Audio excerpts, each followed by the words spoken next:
वस्तुएं और मूल्य। वास्तविक सकल घरेलू उत्पाद बनाम नाम मात्र सकल घरेलू उत्पाद।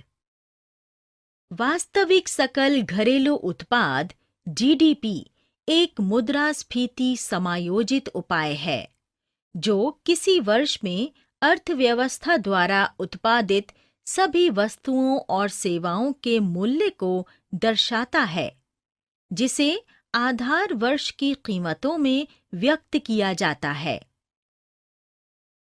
नाममात्र सकल घरेलू उत्पाद के विपरीत, वास्तविक सकल घरेलू उत्पाद मूल्य स्तर में परिवर्तनों के लिए जिम्मेदार हो सकता है और आर्थिक विकास का अधिक सटीक आंकड़ा प्रदान कर सकता है।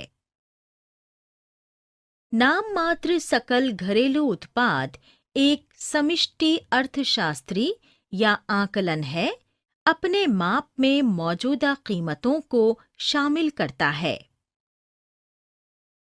नाममात्र सकल घरेलू उत्पाद और सकल घरेलू उत्पाद के बीच मुख्य अंतरण कारक ये है कि नाममात्र सकल घरेलू उत्पाद में मुद्रास्फीति शामिल है और इसलिए ये सामान्यतः सकल घरेलू उत्पाद से उच्च होता है।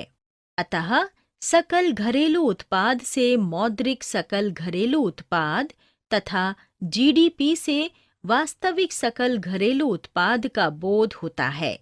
सकल घरेलू उत्पाद अवस्फीतिक बराबर जीडीपी बटे जीडीपी। सकल घरेलू उत्पाद अवस्फीतिकारक। अर्थशास्त्र में सकल घरेलू उत्पाद अवस्फीतिकारक, निहित मूल्य अवस्फीतिकारक अर्थव्यवस्था में सभी नई घरेलू रूप से उत्पादित अंतिम वस्तुओं और सेवाओं की कीमतों के स्तर का माप है।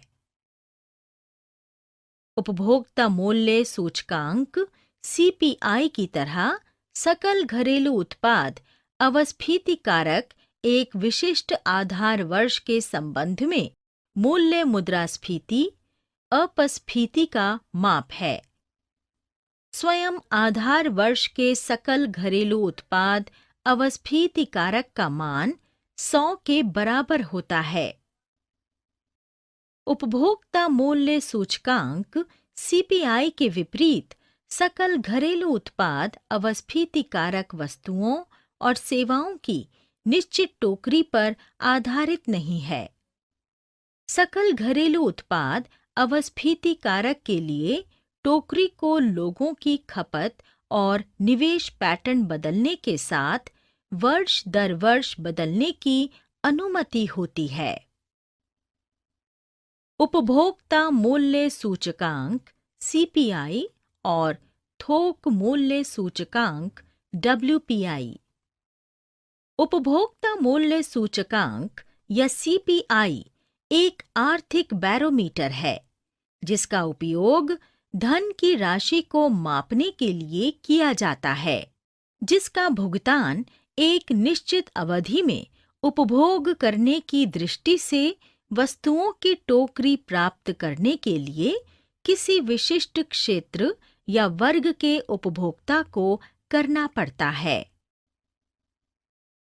दूसरी ओर, थोक मूल्य सूचकांक या डब्ल्यूपीआई को सामान्य रूप से उपयोग किए जाने वाले मूल्य सूचकांक के रूप में परिभाषित किया जा सकता है,